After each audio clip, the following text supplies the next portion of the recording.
The observer can see things inside a circle of radius r.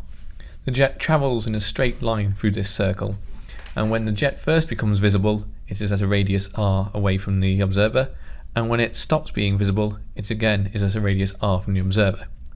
The jet travels at a constant speed v along this line, so the time that it takes to move from when it first becomes visible to the observer to when it's at its closest to the observer is the same as the amount of time it takes from that position to when the observer can no longer see the jet. The time it takes here is labelled here as tx.